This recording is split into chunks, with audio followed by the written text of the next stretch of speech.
Bismillah, alhamdulillah, wassalatu wassalamu ala rasulillah, wa ala alihi wa ashabihi wa man wala, subhanaka la ilma lana illa ma 'allamtana innaka antal halimul hakim. Allahumma anfa'na bima 'allamtana wa zidna ilma waj'al ma 'allamtana hujjatan lana la 'alayna ya rabbal alamin. Amma ba'd. فتكلمنا بحمد الله عز وجل عن أوقات الصلوات الخمس وكذلك أوقات النهي عن الصلوات النافلة. Donc on a parlé, Inch'Allah, donc des heures en détail des heures des prières obligatoires ainsi que des moments où il est interdit de prier les prières surérogatoires. Donc ça veut dire que le reste des temps c'est un temps pour prier les prières surérogatoires.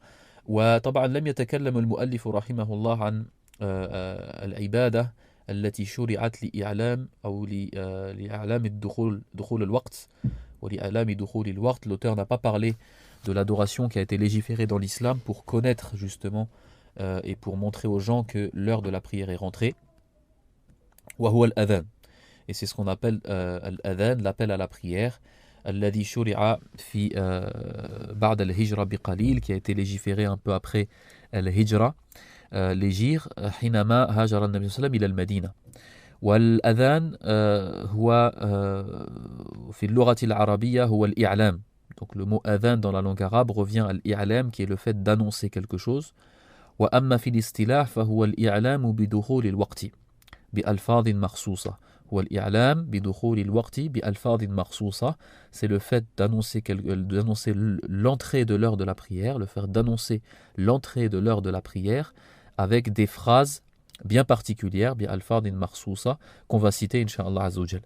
فالأذان مشروعيته أو تشريعه أنه النبي صلى الله عليه وسلم والمسلمين كانوا في بداية الأمر حينما جاءوا إلى المدينة وبنوا المسجد وبنوا المجتمع الإسلامي. Lorsqu'ils ont commencé, le prophète a commencé à construire cette ville musulmane autour des principes de l'islam, à construire la mosquée, etc. Donc les 5 prières obligatoires ont été bien sûr légiférées. Donc à rappeler que les 5 prières obligatoires ont été légiférées dans le voyage nocturne et l'ascension du prophète au-dessus des 7 cieux, dans les cieux et au-dessus des 7 cieux.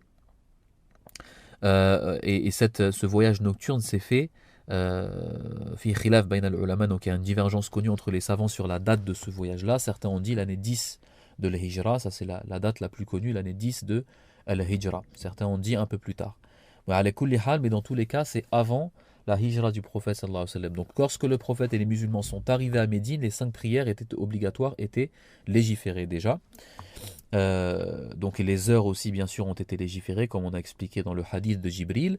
Donc les musulmans avaient besoin de savoir quand est-ce que l'heure allait rentrer pour qu'ils puissent faire la prière en commun et ensemble, et ne pas faire chacun sa prière de son côté. فشاور النبي صلى الله عليه وسلم الصحابة في ذلك. Le prophète صلى الله عليه وسلم a alors demandé l'avis et au conseil aux autres compagnons, comme il le faisait souvent, pour utiliser une méthode pour rassembler les gens pour la prière et leur indiquer que c'est l'heure de la prière était rentrée. فقالوا وأشاروا بالبوق. Certains ils ont parlé de la trompe, comme ils faisaient les juifs. Certains ont parlé de la cloche, comme ils faisaient les chrétiens. Et tout cela n'a pas vraiment plu au prophète sallallahu alayhi wa sallam, jusqu'à que un homme, Abdullah ibn Zayd al-Ansari, Abdullah ibn Zayd, a vu en songe donc quelqu'un qui lui a justement dicté les phrases de l'adhan, Allahu Akbar, jusqu'à la fin de l'adhan. Il est venu voir raconter ce songe au prophète sallallahu alayhi wa sallam, qui lui a dit hadihi ru'ya haqq insha'Allah. Il lui a dit c'est certes un songe inch'Allah de vérité, c'est-à-dire provenant d'Allah subhanahu wa ta'ala, et il a approuvé cette chose et il a donc légiféré l'adhan. Donc la législation de l'adhan n'est pas venue par un rêve, mais par l'approbation du prophète sallallahu alayhi wa sallam de ce rêve. Et ensuite d'autres sahaba sont venus voir le prophète. Donc il a ordonné à Abdullah ibn Zayd de dicter les phrases de l'adhan à Bilal, car Bilal avait une voix qui portait plus, et Bilal a alors fait l'adhan. Et lorsque d'autres compagnons l'ont entendu, comme Omar ibn al-Khattab par exemple, il est venu voir le prophète en lui disant par Allah, ya Rasulallah, j'ai vu en songe la même chose, et d'autres compagnons ont vu la même chose en rêve, bihamdillahi azza wa jal. Donc l'adhan a été légiféré, wal adhan huwa sunnatun muakkadatun fil masajid وفي الجماعات التي تطلب غيرها. هو سنة مؤكدة في المساجد في حق كل مسجد وللجماعة التي تطلب غيرها. Donc c'est une sunna fortement recommandée dans chaque mosquée, et pour les groupes de personnes, pour un groupe de personnes qui va faire salat et qui à l'espoir que d'autres viennent le rejoindre dans la prière. Donc dans ce cas-là, ça va être une sunna mu'akkada. Par contre, si c'est un groupe de personnes, ou alors une personne unique qui fait sa prière, une personne seule qui fait sa prière, et il est chez lui tout seul par exemple, ou un groupe de personnes qui sont tout seuls dans une maison, et ils savent qu'en faisant l'adhan, personne ne va les joindre, personne ne va les rejoindre pendant la prière, فَحِينَئِذٍ لَا يُشْرَعُ الْأَذَانِ فِي حَقِّهِمْ. À ce moment-là, l'adhan n'est pas légiféré dans leur cas, contrairement à beaucoup de gens qui font ce genre de choses. إلا في السفر ليس في السفر في يعني إذا كان الإنسان في الطبيعة, sauf dans le cas où quelqu'un serait dans la nature, qu'il soit en voyage ou pas, qu'il soit seul ou en groupe. Là, dans ce cas-là, c'est légiféré et c'est mustahab, recommandé, non pas une sunna, mais un degré plus inférieur qui s'est recommandé, dans ce cas de faire l'adhan, parce que chaque chose qui va entendre l'adhan, que ce soit un arbre, une pierre, un djinn, un homme, sera témoin auprès d'Allah Azzawajal pour cette personne qui a fait l'adhan. Donc c'est recommandé pour dans le cas où la personne est dans la nature. Mais sinon, il faut espérer que d'autres personnes viennent les rejoindre dans la prière pour que ce soit légiféré. Wallahu a'lam. Wal adhanu huwa طبعا له شروط. L'adhan a des conditions. له شروط صحة. نعم شروط صحة, donc les conditions de validité. La budda أن يكون المؤذن رجلا وأن يكون بالغا وأن يكون عدلا أمينا. Donc il faut que ce soit un homme pubère qui fasse l'adhan, pubère, donc non pas un enfant, un homme, pas une femme, musliman, tabra, donc musulman, ou adlan, il faut que ce soit quelqu'un de droit dans sa religion, ou aminan, quelqu'un d'honnête, c'est-à-dire quelqu'un qui fasse attention aux heures des prières, tabran. Ayakuna arifan bi awqatis salat, il faut qu'il soit connaisseur des heures de la prière, de l'entrée des heures de la prière, c'est-à-dire le chapitre qu'on a vu précédemment, mais qu'il puisse l'appliquer de manière claire, parce qu'il y a une grande responsabilité que le fait de faire l'adhan, car ça va avoir comme conséquence que ceux qui vont jeûner doivent s'arrêter de manger pour la prière de Sobh, et l'entrée de l'heure de la prière, par sa conséquence de l'adhan, les gens vont faire leur prière. Donc si il fait l'adhan avant que l'heure de rentre de la prière, ça veut dire ça va être la cause pour que des gens fassent la prière avant l'heure. Et on a dit que c'était grave. وكذلك لابد هذه يعني شروط الصحة, يعني ça c'est les conditions de validité. نعم. وأما الاستحبابات, les choses qui sont recommandées concernant l'adhan, donc c'est que la personne soit yakuna qa'iman, qu'il soit debout lorsqu'il fait l'adhan, mustaqbil al-qibla, en direction de la Mecque, ala taharatin kamila, qu'il ait la purification totale, نعم, la yakuna muhdithan, wa an yakuna fi mawdi'in 'alin, lorsqu'il soit dans un endroit haut, pour que sa voix atteigne la distance la plus lointaine. Bon, ça c'est bien sûr dans le cas où il n'y a pas de micro ou ce genre de choses. Wa kadhalik an yakuna نعم أن يكون المؤذن صيتا, donc que le mu'adhin soit quelqu'un qui a une voix qui porte, parce que c'est le but de l'adhan. نعم. وغير ذلك مما ذكر العلماء في الاستحبابات التي تتعلق بالأذان. والأذان هو عندنا في المذهب 17 جملة. نعم, donc il y a 17 phrases qui sont dans l'adhan. Donc il y a beaucoup de divergences sur cette question, c'est-à-dire que la description de l'adhan, il y a beaucoup de divergences entre les quatre écoles. Les quatre écoles divergent dessus. Ils se rejoignent sur certains détails. وعلى كل حال مذهب أهل المدينة ومذهب مالك, le madhab des gens, des savants médinois, et le madhab malikite, il est autour du adhan de Abi Mahdhoura. Donc ce compagnon, Abu Mahdhoura, que le prophète sallam lui a appris à faire l'adhan. وهذا الأذان هو 17 جملة, donc c'est 17 phrases, sauf pour la prière de Subh, où il y a 19 phrases, parce qu'on rajoute as-salatu khayru min an-nawm 2 fois. فالأذان كما جاء في الحديث بلال أمر بلال أن يشفع الأذان وأن يوتر الإقامة. Donc de manière générale, la règle c'est que l'adhan est pair, ça veut dire que pair, non pas dans son nombre entier, parce qu'on a vu que c'est 17, mais pair dans le sens que chaque phrase est dite 2 fois. Chaque phrase est dite 2 fois au minimum. Chaque phrase est dite 2 fois, et pour l'iqama, C'est l'inverse, c'est que l'iqama c'est impair, ça veut dire chaque phrase est dit une fois, sauf le takbir, comme on verra par la suite pour l'iqama. Donc al-adhan dit cette phrase, donc Allahu Akbar deux fois au début, non pas quatre.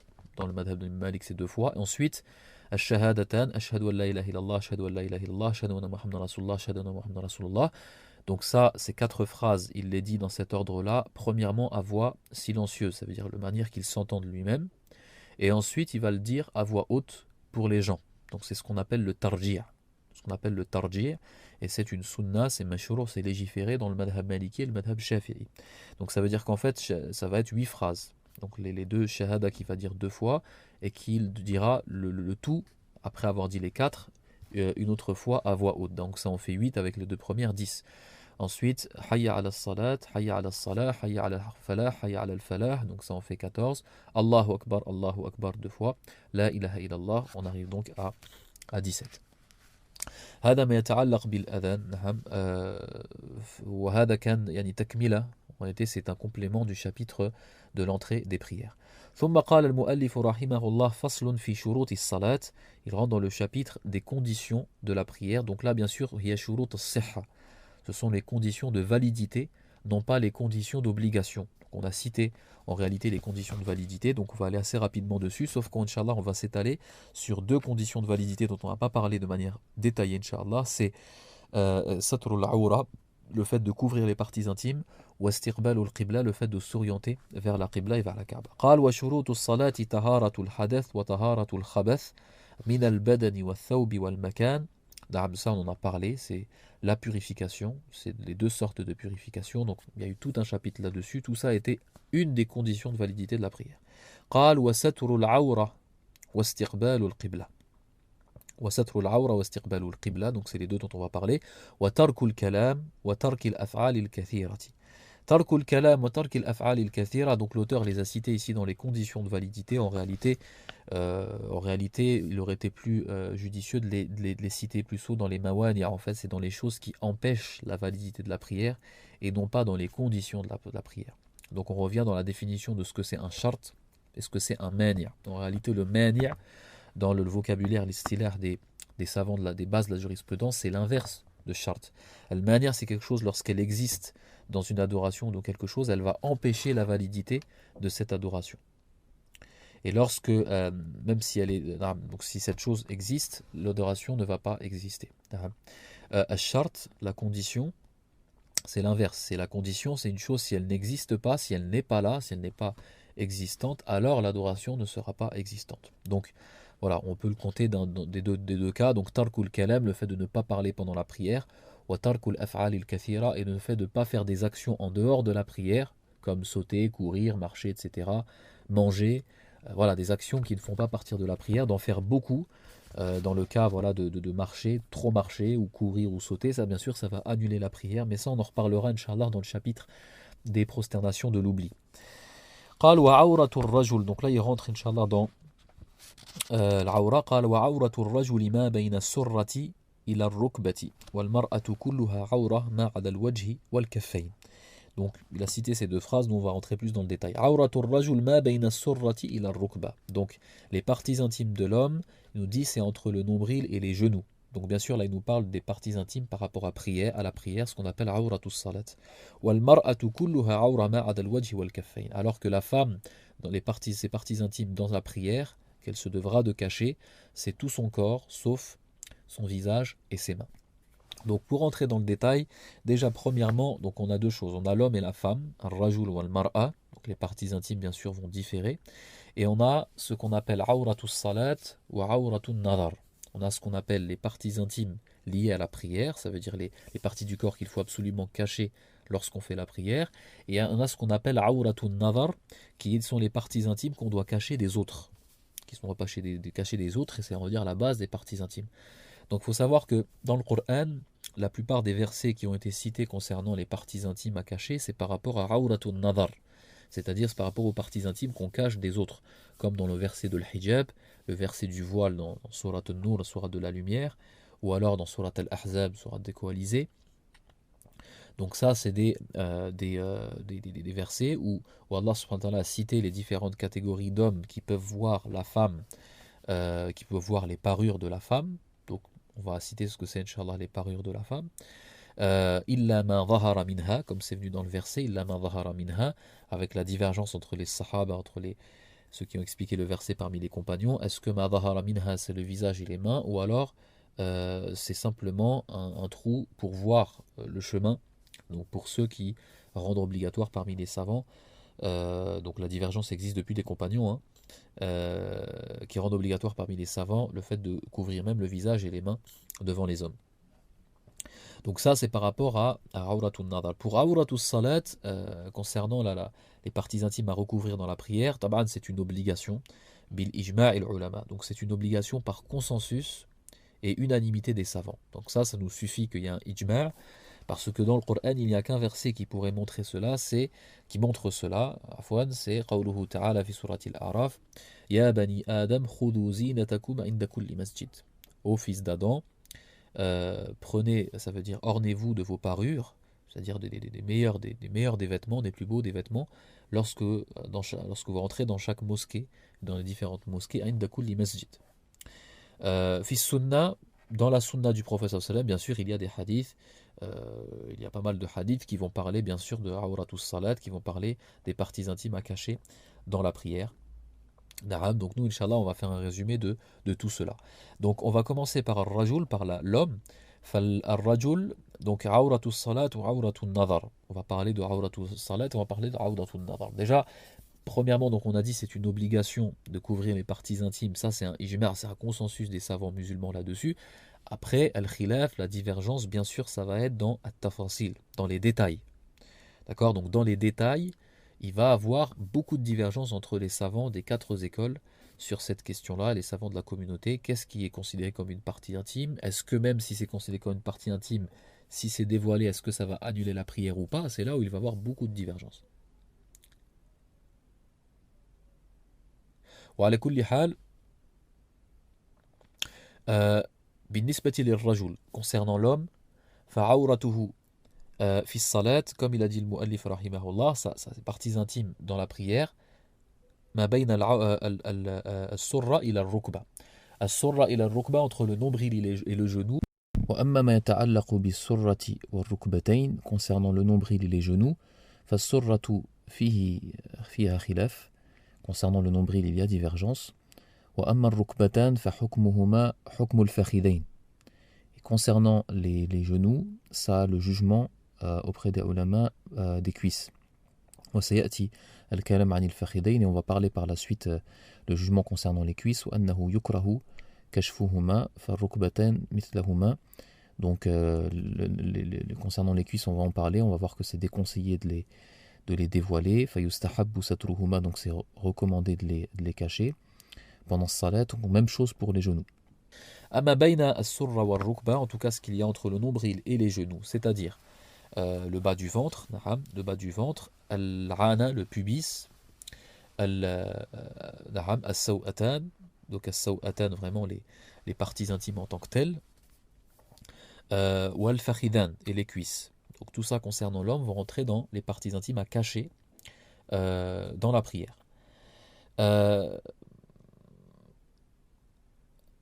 Al-khilaf waqa'a khilafun fil madhab. Il y a une divergence dans l'école malikite, non pas dans l'obligation de recouvrir les parties intimes, donc non pas dans l'obligation, donc quelqu'un qui ne le fait pas a un péché, lakin fi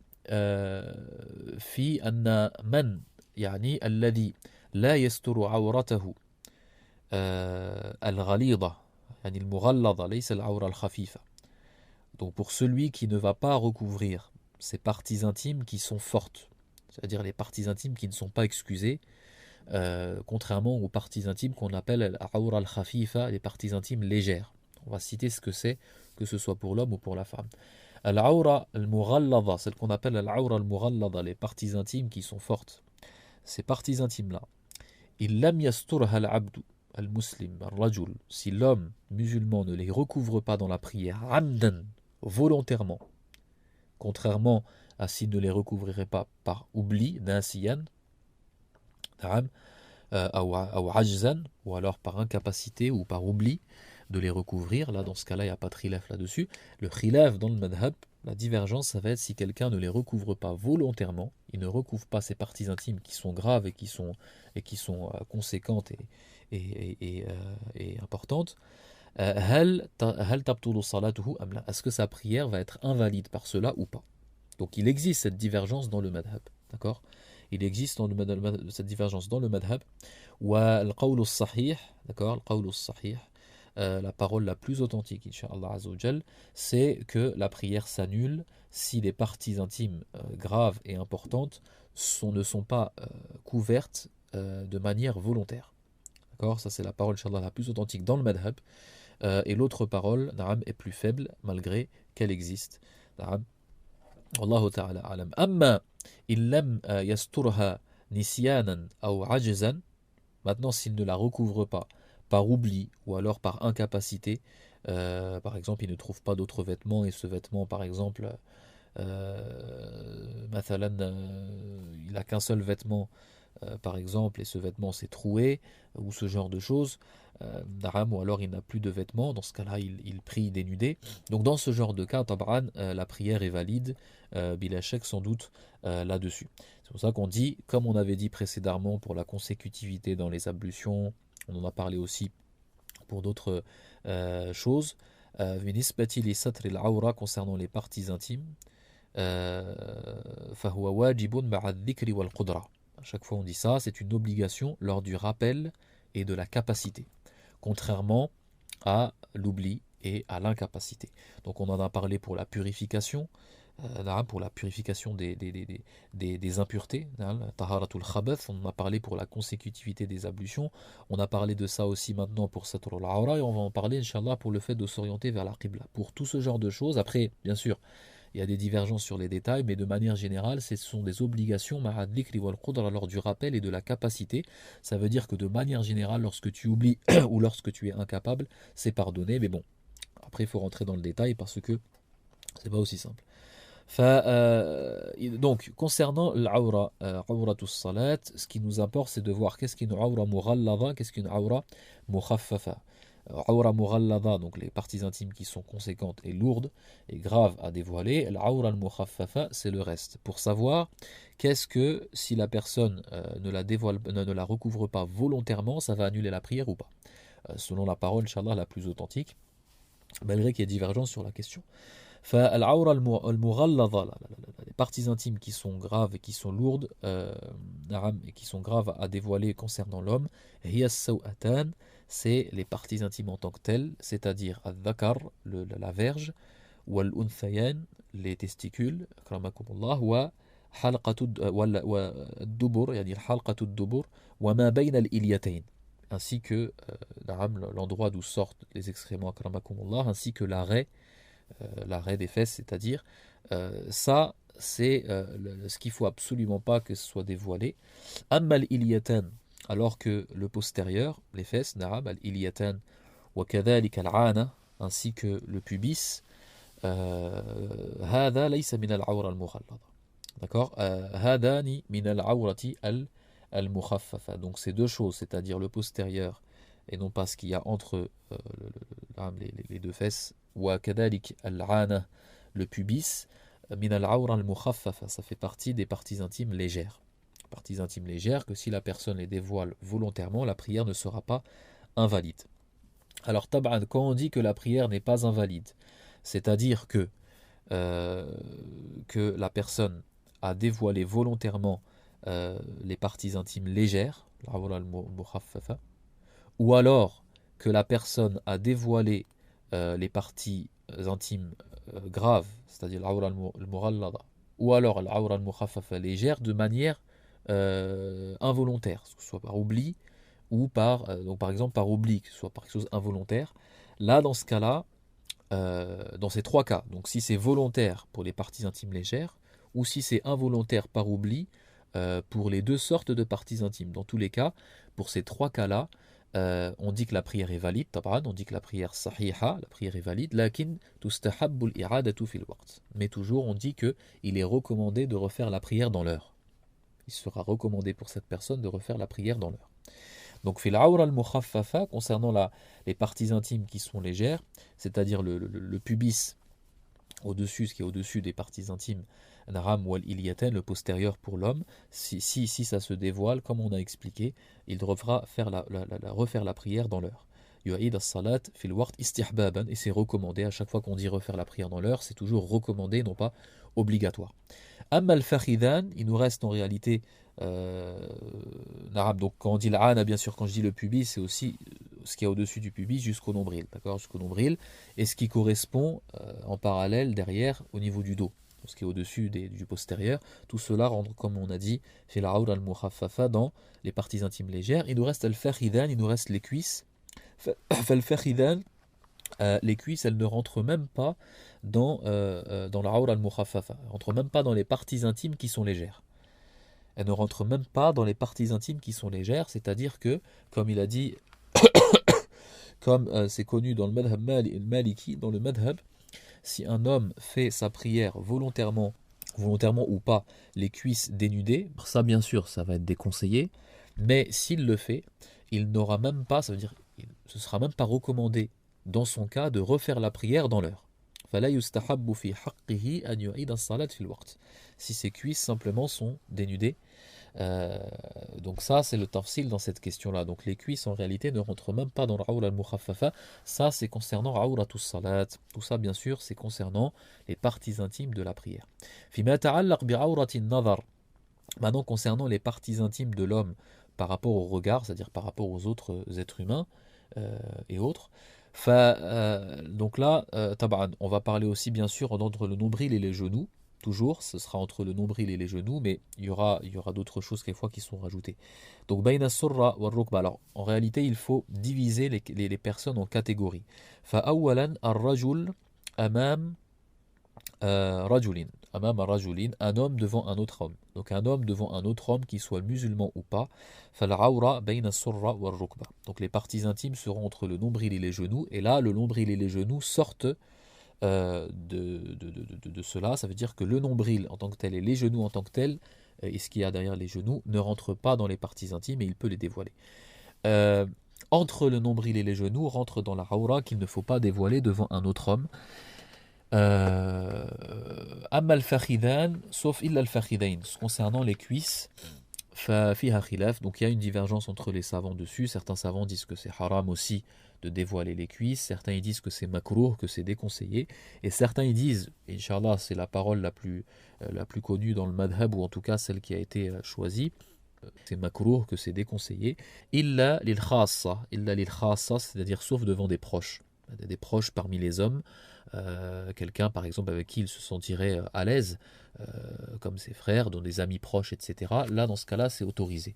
C'est jaiz, c'est autorisé de dévoiler les cuisses dans ce cas-là. Wahada jam'an bayn al-adilla, et ça c'est pour rassembler entre les différentes preuves qui existent et les différentes hadiths qui existent, parce qu'on a pas mal de hadiths où le prophète sallallahu alayhi wa sallam il dévoilait ses cuisses quelquefois. Donc le hadith de Uthman, c'est connu, où il avait dévoilé ses cuisses devant Abu Bakr et Omar. Lorsque Uthman est rentré, il a caché ses cuisses, donc il a fait ça par honte. Mais dans d'autres hadiths, c'est vrai que quelquefois c'est par nécessité, où le prophète sallallahu alayhi wa sallam, quelquefois les compagnons pouvaient voir la blancheur de ses cuisses lorsqu'il montait sur une monture ou pas. Bon, à l'époque, il n'y avait pas toujours des pantalons, donc ils étaient en izar, etc. Donc c'est dans le cas de la nécessité. En tous les cas, ce qu'on peut dire, c'est que les cuisses, ce n'est pas comme le reste. C'est moins grave de les dévoiler. Et on a l'autre hadith qui nous dit le fakhidu awra, où le prophète sallam a dit les cuisses font partie des parties intimes et est une partie intime. Donc par rapport à ça, on choisit cette parole qui rassemble entre les deux hadiths. Wallahu ta'ala a'lam. Hada amama rajulin. Amma amama imra'atin, maintenant s'il est devant imra'atin qaribatin minhu ay mahram, si maintenant il est devant un homme musulman, donc se retrouve devant une femme qui ne lui est pas qui lui est interdite, une femme qui lui est interdite, ce qu'on appelle une mahram, c'est-à-dire une femme avec qui il n'a pas le droit de se marier, c'est-à-dire une femme proche, sa mère, sa fille, sa sœur, sa nièce, sa grand-mère, etc. Là dans ce cas-là, فَبَيْنَ السُّرَّةِ وَالرُّكْبَةِ. Là, dans ce cas-là, c'est entre le nombril et les genoux. C'est des parties intimes. Euh, il a le droit de dévoiler le reste, comme son torse, etc., devant des femmes qui sont proches de lui. Amma amam an-nisa al-ajnabiyat. Maintenant, s'il se trouve devant des femmes qui lui sont étrangères, s'il est devant des femmes qui lui sont étrangères, il ne devra pas. Naam, فحينئذ جسده كله عورة إلا الرأس والرقبة والذراعان اليدان والذراعين والرجلين. Là, dans ce cas-là, il se devra de se cacher, naam, sauf sa tête, ses avant-bras et ses pieds. Sa tête, c'est-à-dire la tête et le cou, d'accord, ses avant-bras, les mains et les pieds. Donc en réalité, devant une femme qui lui est étrangère, ça c'est dans le madhab maliki bien sûr, dans le madhab maliki, il ne peut pas dévoiler son torse, d'accord, ou alors son dos devant une femme qui lui est étrangère, c'est-à-dire une femme avec qui il a le droit de se marier. D'accord, il ne devra dévoiler que ce que la femme peut dévoiler devant ses hommes qui sont proches. Comme on va voir dans la catégorie des femmes, c'est-à-dire les parures de la femme, c'est-à-dire la tête, le cou, les avant-bras et les pieds. Donc ça c'est concernant l'homme. Il nous reste Inch'Allah concernant la femme. Awratul mar'a fi salat wa awratul mar'a fi awratul nadar wa awratul salat il mar'a. Donc les parties intimes de la femme dans la prière et les parties intimes de la femme concernant les différentes catégories de personnes.